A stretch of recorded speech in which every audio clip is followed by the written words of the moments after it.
In today's video, we will talk about the American Adversarial Legal System in criminal cases. Hello, and welcome to Ask Professor Price. I have been a lawyer for more than 35 years and a full-time professor for more than 10 years.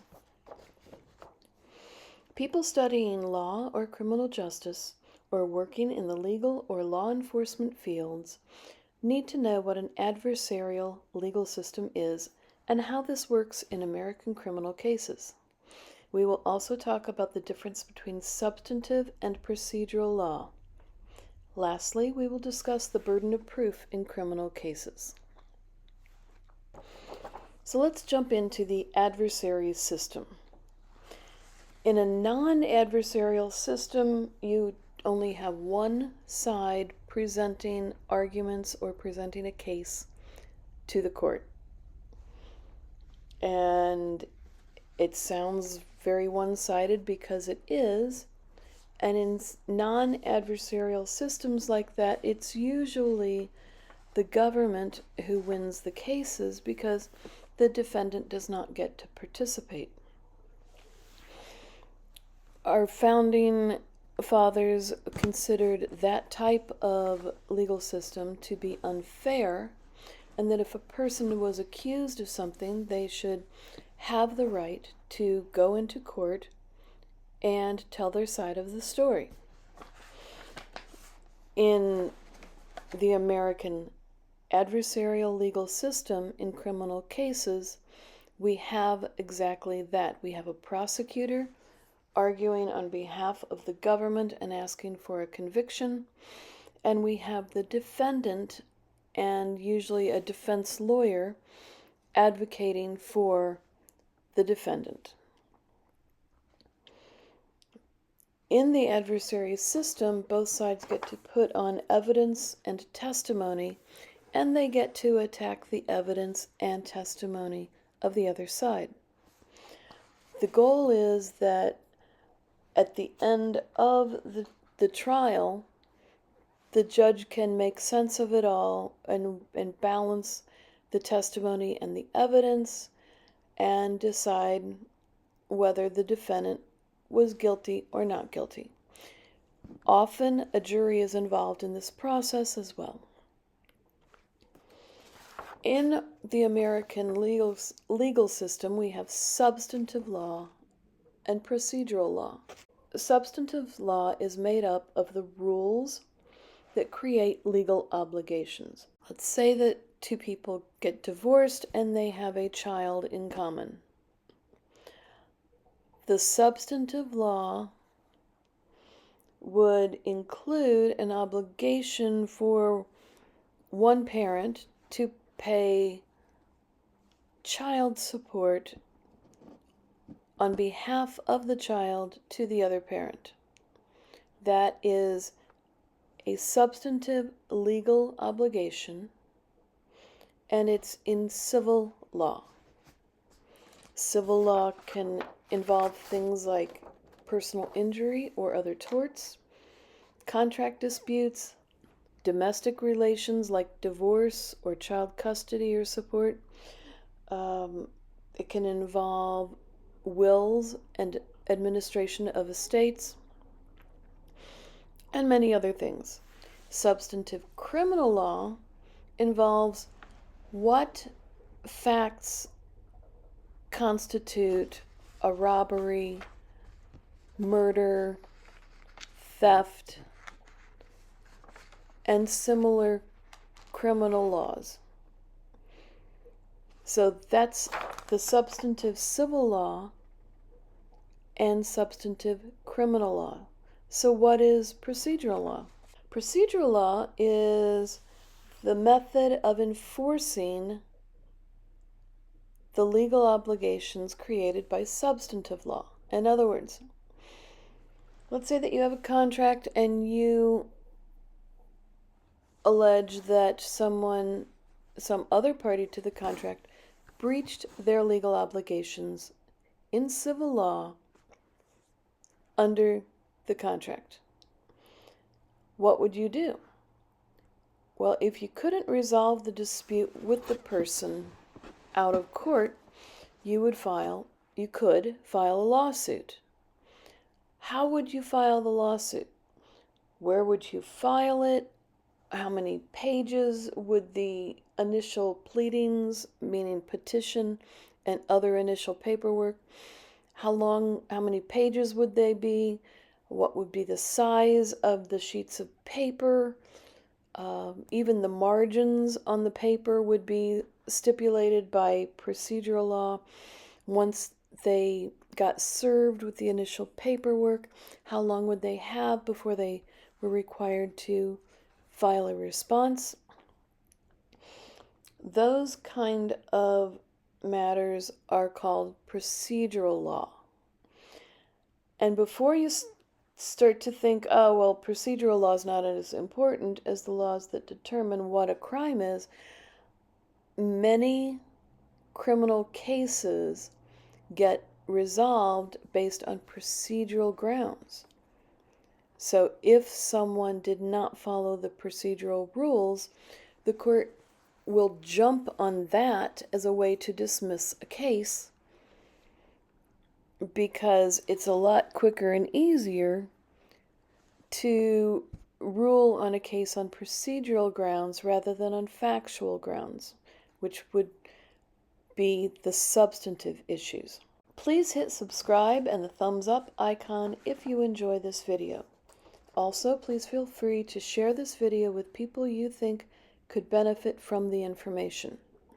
YouTube uses the number of subscribers, likes, and shares in its algorithm to determine which videos show up in search results. The higher these videos are in the results, the more people I can help. Thank you. Now let's talk about the burden of proof in criminal cases. You probably heard about reasonable doubt. The prosecutor has the burden of proving beyond a reasonable doubt every single element of every charged offense in a criminal case.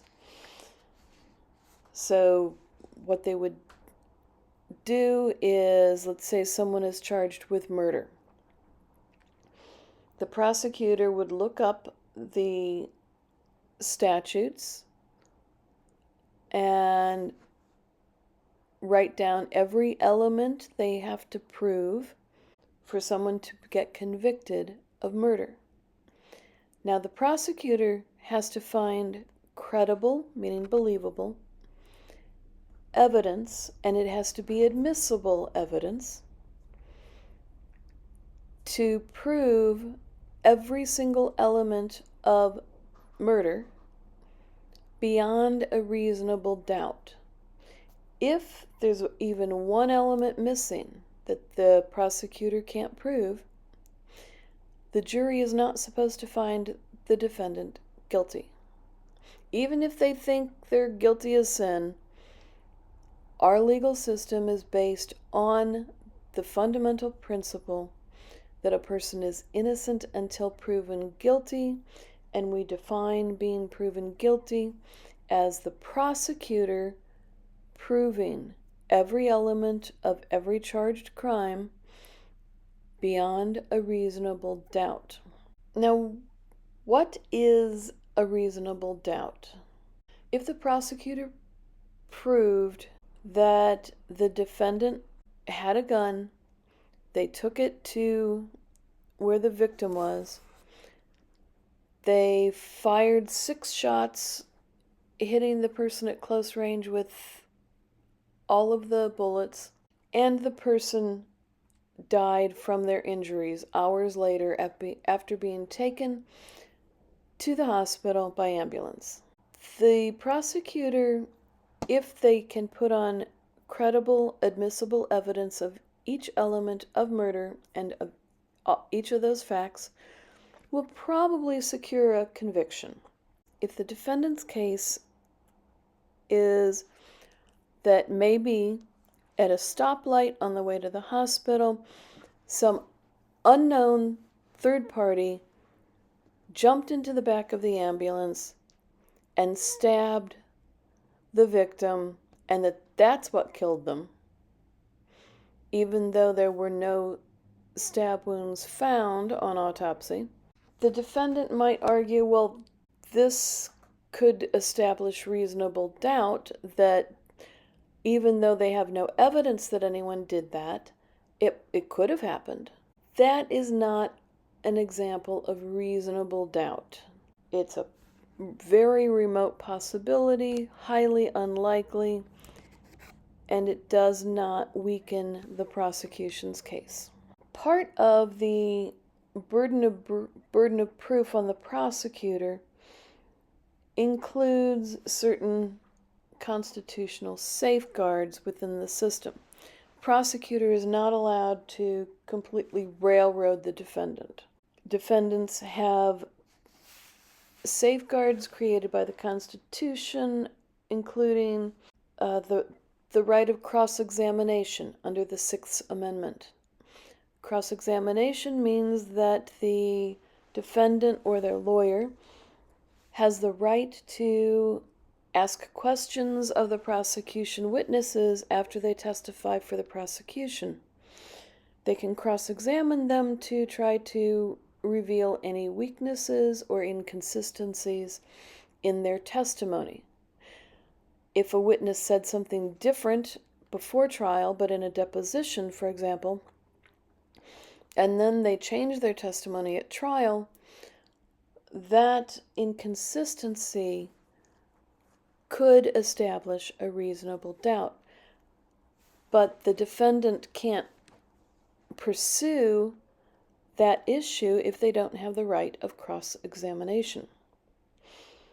Also, we have presumptions and inferences. Defendants are presumed to be sane unless there is evidence to the contrary, and defendants at the trial level are presumed to be innocent until proven guilty. And finally, with the burdens of proof, those burdens go to production and persuasion, meaning whoever is making the argument has the burden to actually produce evidence, not just say, well, there might be evidence out there that shows this. They have to produce the evidence in court, and it has to be admissible, so it has to have been obtained properly and legally. And they have the burden of persuasion. So the argument that we talked about earlier that, well, maybe someone jumped into the back of the ambulance when it was stopped at a stoplight and stabbed the victim and they died from that, not from the gunshot wounds, but there was no stab wound discovered on autopsy, so that would be the burden of production to produce evidence that would support that argument. And the burden of persuasion is, do you think the jury is going to believe that argument? Probably not. If there's no evidence to support it and no proof that this imaginary third person ever existed, much less took those actions, much less that those actions of some unknown third party could have been the cause of death, rather than the defendants shooting the victim. Please feel free to post in the comments your questions about criminal law or related topics that you would like to see covered in a future video. I cannot provide legal advice about specific cases or situations, but I can offer general legal information for educational purposes. Law students, paralegal students, criminal justice students, and pre-law students, as well as people working as paralegals or in the criminal justice field, are the main audience for these videos, but everyone is welcome to learn about American law and our legal system. Please remember to subscribe so you can get notifications when I post a new video. Subscribing won't cost you anything, but it can help me reach and help more people with these educational videos. Thank you. If you liked this video, you might like the next video called The Rights of the Accused in the American Criminal Courts.